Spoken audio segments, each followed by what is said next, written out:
We're now going to talk about inspiring leadership of an individual and who's brought together various different folks to really make a difference, to leverage technology and to look for a cure. And I had the real pleasure last night to have dinner with Steve and Scott and some others. And what they're going to do is come up and give a conversation about some of the challenges and some of the things that as star NFL players they've gone through, and what kind of evolutions have happened and how they've found themselves in this whole process of being a social innovator. And so we're very lucky also to have another inspiring leader who tends to stay behind the scenes, who's at the end of the stage over there, Mark Pollock, who really is someone that we should all take note of. He is the founder of the Giving Back Fund and really allows for celebrities to be able to find ways in which to really channel their passion and their entrepreneurship. And so he certainly made this possible and other things, but we have the pleasure to have Tiki Barber leading this panel. And we have both Steve and Scott, current and former NFL players, who are going to talk about what have they done and what is this role of really social entrepreneurship and innovation and technology, and how does that fit together? So, gentlemen. Thank you. My name is Tiki Barber. I'm a former New York.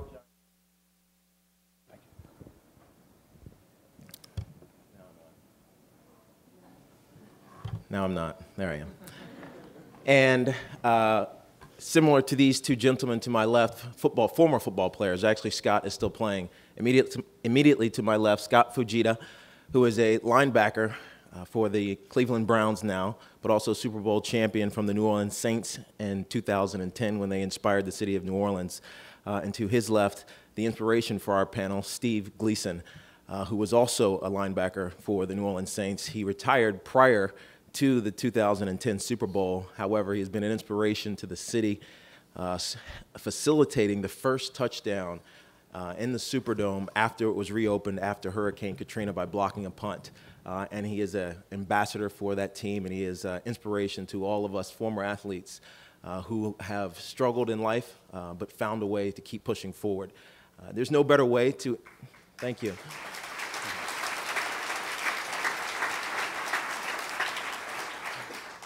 There's no better way for me to introduce this panel than to show a video that Team Gleason, Steve's foundation, has put together.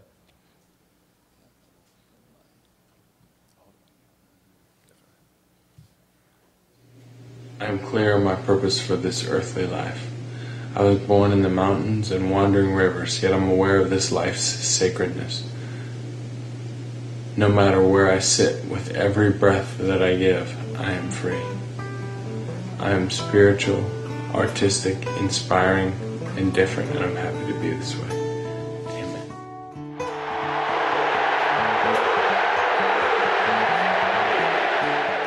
Steve Gleason played for 8 years in the NFL for the New Orleans Saints. He blocked a punt in the first game back in the Superdome after Hurricane Katrina, and that moment, a fuse was lit. Feel like a shotgun blast goes off, and that's the sound of the ball hitting Steve Gleason's hand on the block. It's rolling inside the 5, and it is going to be covered by the Saints for a touchdown! Oh, baby! What a moment! Just listen to this crowd! Steve Gleason got the block. Well, the block punt has given New Orleans even more momentum than they had. The city exploded with joy and potential and accomplishment. Some people say that moment was a pivot point for New Orleans, now recognized as a laboratory for social entrepreneurship in America. You could see the hearts of the people of New Orleans just leap, and you know what? We never have ever looked back. It was a big step in a long road to recovery, and it was bigger than football. He will be an icon forever in the city of New Orleans, and Steve deserves that. Gleason got the block. Steve was married to New Orleans native Michelle Varisco on May 16, 2008, the year he retired from the NFL. After their wedding, they traveled around the world together on a 6-month expedition. He then went back to school to earn his MBA from Tulane University.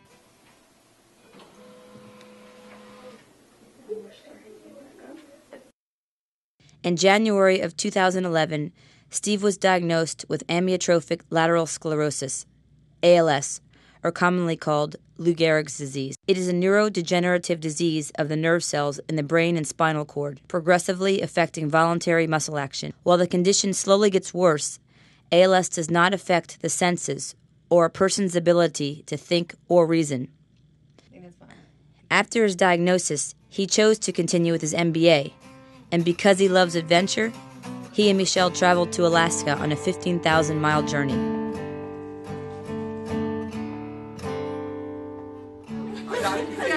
It's Rivers. Steve and Michelle chose to have a child. Rivers Gleason will be 1 in October. It's my opinion that ALS patients can live a very long time. And I think with the right kind of support and the right kind of equipment, and most importantly with the purpose, more ALS patients will choose to live and make a great impact on the world.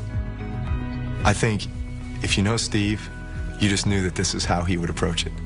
You know, everybody reacts differently to the devastating news of a fatal disease.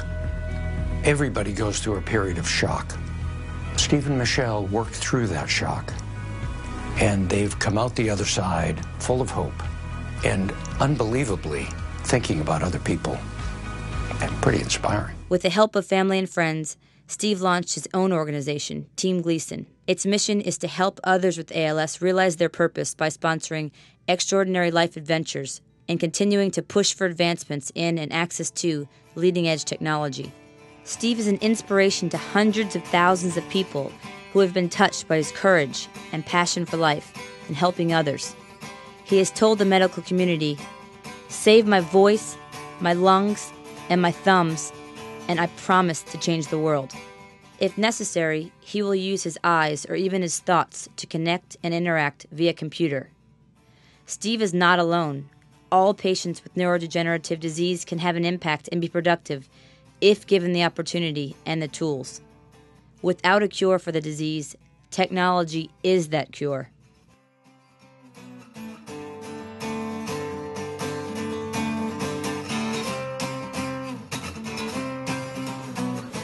I'm Michelle Verisco Gleason, Steve's wife, and I challenge you to hear what Steve and others have to say. Make the choice to be their catalyst as they productively and passionately change the world. No white flags. No white flags.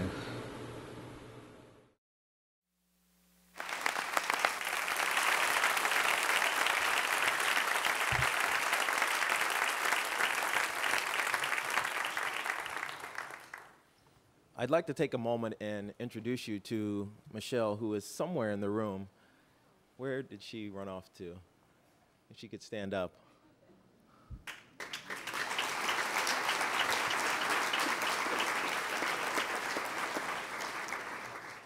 Sports in general, and particularly football, has always found ways to inspire passion, sometimes good, sometimes bad, in people. But also, it's a way to demonstrate what really matters to individuals. And what really matters to Steve and Scott and Michelle and his family right now is finding a way to make the lives of those who suffer from ALS live more fulfilling lives. So I'm going to start this discussion with a very simple question. Steve, what is and who is Team Gleason?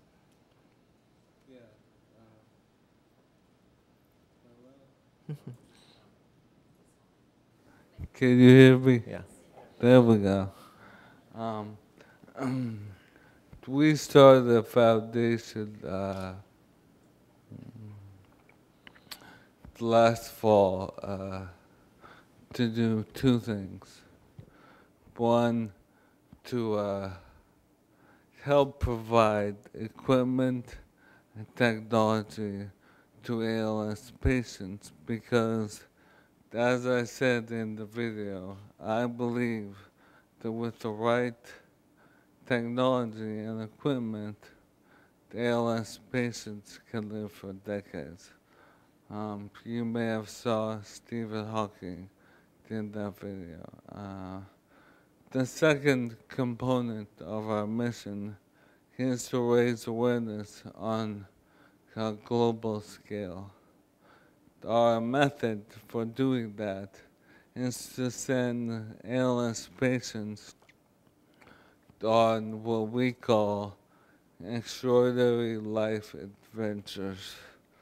So what we do is we document those adventures, package them up to share with obviously the families, but also the world. How we bring these two together is we require that the patients that we send on these adventures utilize the technology that we help provide and participate in producing future adventures for other patients, which is how we provide that key component, a sense of purpose. So that's what we're doing in terms of a mission, Tiki. I think one of the reasons we've been able to be relatively impactful in a short time is people like the man next to me, Scott Fujita, who has provided a ton of support and passion. So thank you, Scott.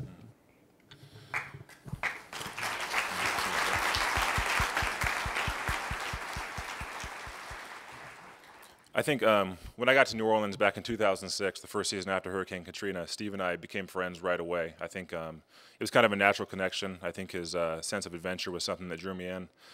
And I noticed that he made an impact on everyone he came into contact with. And again, this was long before this diagnosis. And I just knew he was the kind of guy I wanted to associate myself with. When he called last January 2011 and told me about this diagnosis, it was a shock, obviously. I had lost my uncle to ALS about 16 years ago, so I had seen up close and personal how challenging this diagnosis is. And the first person I called after I heard from Steve was my cousin who lost his father. And I told him about Steve's diagnosis. And the one thing he said to me was that he always regretted not encouraging his dad to be more proactive in his care, in his treatment, in knowing what was going to happen next, and to take advantage of the resources and technologies that were available at the time. So his advice to me was to tell Steve to be proactive. And that's what Steve's doing. In that same conversation I had with Steve when he told me about the diagnosis, you know, we're football people, we have been our whole life, so a lot of times we speak in football analogies. And one of the things he said to me was, listen, Scott, at some point, I might need you to keep me running, bro. And that's why I'm here. That's why I'm here. And pardon me, I get emotional. I mean, this video, it was the first time I had seen this video in its entirety, and I have 3 daughters at home, so my estrogen levels are off the charts. So I get a little emotional at times, but I'm just happy to have Steve as a friend, and I'm happy to be on this journey with him, and I'm happy to do everything I can to make an impact with him.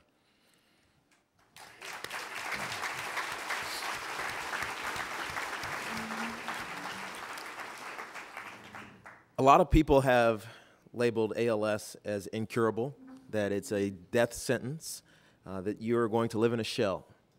But you talk about technology and how that can transform the lives of those suffering from this disease. Get more specific for me.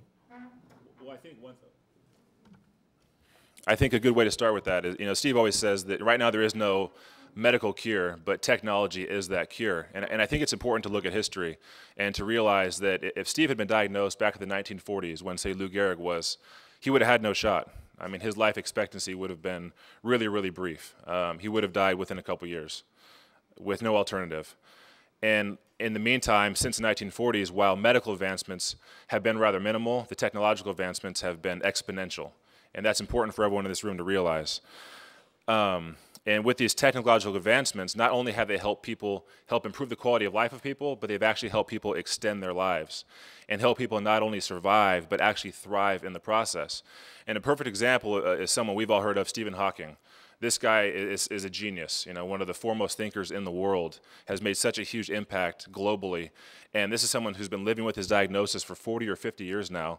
I think he just reached his 70th birthday. And it was the technological advancements that have allowed him to be so successful and be so impactful and to live a life with such meaning. And that's why we need to keep pushing the envelope and moving this thing forward.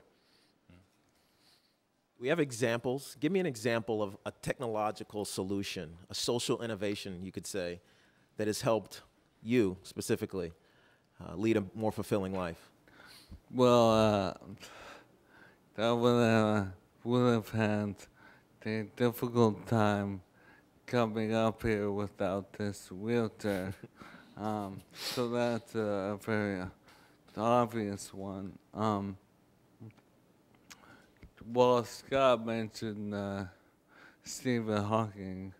There are dozens of other examples of patients who have chosen to utilize this type of technology.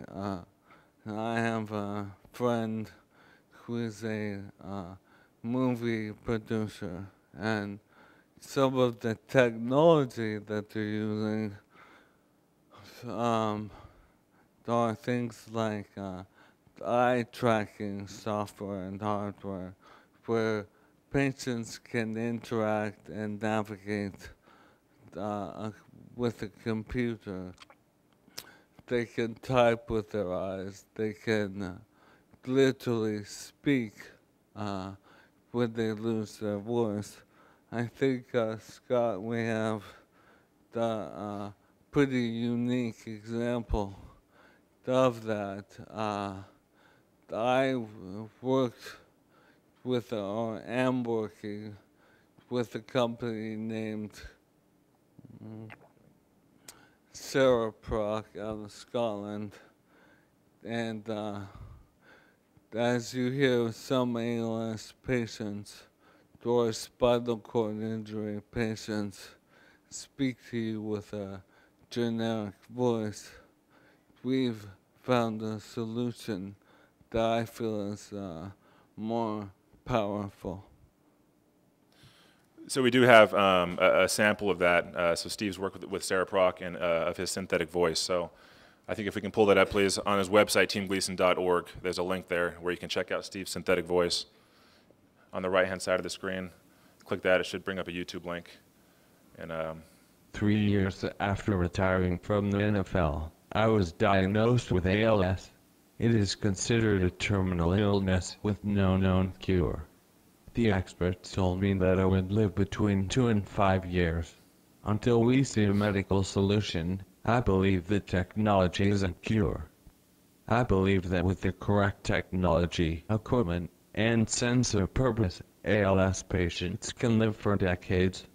I am partnering with leading-edge companies who are committed to developing communication technology for those with mobility or speech disabilities. If necessary, I will navigate a computer using my eyes, or adjust my thoughts.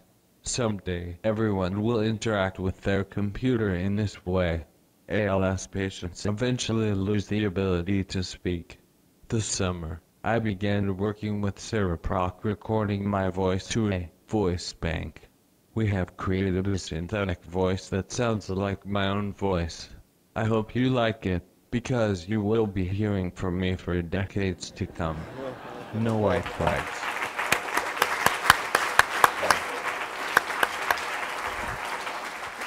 again, it's technology, and it's our opinion that what ALS takes away, technology can give back. And Steve, you just heard the synthetic voice. He talked about his chair, which lets him get up on stage. There are so many technological advancements that, again, are improving the quality of life and actually extending life. I mean, there's something called a DPS, a diaphragm pacing system, which is like a pacemaker for your diaphragm, and it helps you breathe. Ventilation systems via tracheotomy. So many technological advancements that, again, are improving the quality of life. And one of the things I think we should discuss, because it's so exciting, is that we are in the early stages of a campaign to help build the world's second ALS home residence down in New Orleans. There's one in Boston. It's a fully functional, fully automated home that allows ALS patients to control everything electronically, technologically, and be completely independent. And Steve has visited the home in Boston, and we need to raise, what, about $750,000 to do this in New Orleans, but... Yeah, to implement the final phase of the campaign, there's been over $25 million raised by our partner, but we're still about to raise another $750,000 is needed. I was struck by that YouTube video how real like your voice it sounded. This is a little bit off of what we talked about, we were going to talk about, because this is a curious question that I have. You just had a child. He's 6 months old, River. At some point, your voice is all that's going to be left. How important is that to you? Well, this is, in addition, this is a little extracurricular information for you, but one of the things I did after am doing, after I was diagnosed that we chose to have a child, excuse me, I began keeping a video journal library where I, in some way, discuss topics from academics to alcohol to religion to sex, you name it, to essentially share my heart and my mind with Rivers, my son, so that it's possible we will never have a voice-to-voice conversation, but it's impossible that we will not have a conversation. Again, that's where technology is so important. I mean, Steve's going to be able to, I know, I know. Technology is going to make this happen for him. You know, I got a text message from his wife, Michelle, last week, and she said, you know, if we could have the eye tracking technology in place so Steve can control his iPad, if Steve can play video games with Rivers one day, you know, just with the power of his mind or the power of his eyes. The technology is there. We just have to improve upon it. And, you know, Steve and I are not tech guys, you know, per se, but we need to be, we want to be. This is the cure, and there are some of the brightest minds in the world in this room today. So we'll take all the help we can get. But again, the technology is there. We just got to keep pushing the envelope, and that's why that's one of the cornerstones of Team Gleason's foundation and its mission. One of the great things about your situation is what you guys did for a living, professionally. You had a job, I like to say, that people cared about, which allows you to raise awareness in a very powerful way. But what kind of challenges do you face with this organization and with your cause? I think to speak in plain terms, to cure ALS medically is not economical. The realities are that it's difficult to find funding for research for a medical cure. So you saw in that video, before you saw Stephen Hawking, a gentleman named Augie Nieto. He is a pioneer in the ALS community and has raised over $30 million for research. It's a difficult campaign, but he's doing a great job. Where I see some promise is that I believe that developing technology as opposed to medical research can be economical. So we still, like all technology, we heard a gentleman from Intel saying our processors are using half the energy but are processing 17 times the information.